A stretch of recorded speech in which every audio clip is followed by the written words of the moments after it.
Bonsoir. Moi j'ai une mauvaise nouvelle. J'aime bien commencer par une mauvaise nouvelle. La Suède mène 1-0. Hein. Vous avez bien fait de venir finalement. Donc ce soir, moi je vais vous parler de mon métier. Mon père a toujours voulu que je fasse un métier viril et très masculin. Du coup, je l'ai écouté et je suis devenu infirmier. Je préférais le viral au viril. Et moi, je me souviens quand j'étais étudiant infirmier, j'étais super excité par ma première prise de sang. C'est bizarre parce que les patients ont beaucoup moins. C'est étrange quand même. Et moi, je me souviens, l'infirmière était allée le voir. Le patient a dit, il commence, est-ce que vous voulez bien qu'il vous fasse la prise de sang? Le mec a dit oui, il faut bien commencer un jour. Je peux vous dire que quand il m'avait arrivé tout tremblant, il a dû se dire oui, il faut bien commencer un autre jour. Et avant de réaliser la prise de sang, je m'installe. Et je vais montrer à l'infirmière où je vais piquer. Donc je lui dis là. Elle me dit non, c'est un nerf, il risque de paralyser à vie. D'accord. Là, non, c'est un os, il risque de faire un AVC et de mourir. Là, non, c'est une artère, il risque de faire une hémorragie et mourir. Là, le patient s'évanouit. Je le réveille. Et là, j'ai pour piquer, il tremblait. Je suis oh, monsieur, arrêtez de trembler. Hein, pardon, oui, c'est moi qui tremble. Nos infirmiers, il y en a qui ont déjà fait une prise de sang. Oui. Ah, quand même. Les infirmiers, ils aiment bien faire des blagues, rater prise de sang, ils font oh, c'est pas de veine. C'est affligeant, on est d'accord. Hein. C'est pour ça que je suis seul humoriste et infirmier de France. Hein. C'est vrai qu'on reçoit des patients qui viennent pour plein d'examens. Il y en a un, la dernière fois, il est venu pour un dépistage du cancer de la prostate. Est-ce que vous connaissez les modalités? Modalités, je fais toujours tout le monde. C'est un toucher rectal, hein, c'est un doigt dans le cul. Moi, je me suis dit, qu'est-ce qu'on pourrait faire pour rendre cet examen plus sympathique? Que le patient ait envie de revenir. Mais ça, il pourrait chanter. Qu'est-ce qu'il pourrait chanter? Il pourrait être là. Viser la lune. Ça me fait pas peur. Moi, ça me fait peur. Je l'ai déjà fait. Ah, tu m'envoies rassuré. Mais toujours le point. Oh, mais tu le dois pas le point, tu te calmes. Ah non, c'est vrai que c'est compliqué. La dernière fois, il y avait un patient, il avait repeint sa chambre avec son popo. Je vous jure, c'est grotte de Lascaux, l'odeur en plus. Moi, j'arrive, j'appelle le psychiatre il vient, il prend une pause de psychiatre. Il nous envoie un message. Oui, qu'il n'y avait plus de PQ, alors chaque fois je préfère prendre un texto quand même.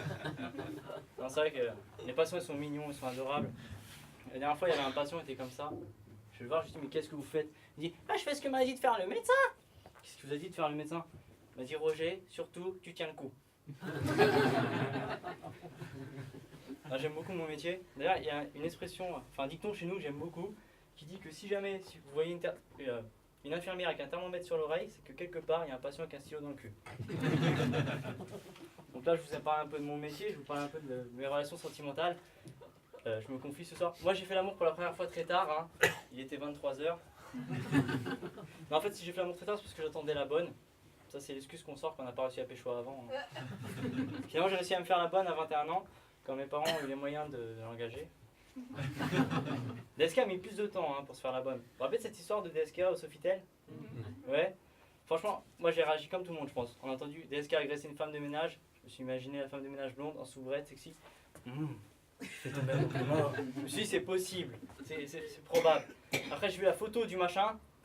Non, franchement, la gueule du truc, c'est pas possible. Le mec est multimilliardaire, il se paye qui il veut. J'aurais su combat ça? Non, je crois pas. Après ça, je suis sorti avec la mère d'un pote. Depuis, c'est plus mon pote, je sais pas pourquoi. Alors que moi, j'étais un de ses amis les plus honnêtes et les plus francs. Hein, parce que moi, quand je lui disais, je vais niquer ta mère, je le faisais vraiment. C'est rare, les amis comme moi, quand même. En plus, j'aimais bien, c'était une femme qui savait y faire, savait prendre les choses en main. Elle avait une grande main. Et une fois, elle m'a sauté dessus, je me suis rappelé les paroles d'une chanson de Renaud. C'est pas l'homme qui prend la mer, c'est la mer qui prend l'homme. Ah non, ça n'a pas marché sûrement à cause de la différence d'âge. Après ça, je suis sorti avec une fille de confession, pas intime, je vous rassure, musulmane. J'aimais bien parce qu'elle était mystérieuse. J'essayais toujours qu'elle m'en dévoile un peu plus. Oui, elle était du genre à se voiler la face. Pas que la face d'ailleurs. Puis j'aimais bien parce qu'elle avait un prénom exotique. Un prénom qui rappelait le couscous, qui rappelait le désert, ça s'appelait Bouchra. J'avais toujours peur quand elle allait aux toilettes. Oui, Bouchra les toilettes. Et à un moment, elle m'a dit Kevin, c'est pas possible, je peux pas continuer d'acheter du saucisson de porc. Faut que tu choisisses, c'est moi ou le saucisson de porc. J'ai fait oula. Parce que je peux avoir 2 jours de réflexion quand même. Et là, j'ai fait écoute. Tu as toujours été là dans les moments les plus faciles, comme les moments les plus difficiles pour moi. À faire merci mon amour, je fais ta gueule, je parle au saucisson. Faut reconnaître les priorités dans sa vie. Hein. Il y en a qui sont déjà sortis avec une geek. Non? Moi je suis sorti avec une geek, c'est compliqué. J'étais tout le temps en concurrence avec ton ordinateur. J'étais pas de taille. Lui il avait 64 mégabits. Moi j'en ai qu'une et même pas méga. Ah non. Et là dernièrement je suis avec ma copine actuelle, elle est asiatique. Et j'aime bien parce qu'elle aussi elle a un prénom typiquement asiatique qui rappelle la muraille de Chine, le riz, elle s'appelle Marie. Moi j'aime bien les Chinois qui essaient de s'intégrer à la France, c'est bien, ils prennent des prénoms français pour s'intégrer à la France, sauf qu'en fait ils prennent des prénoms du XVIIIe siècle.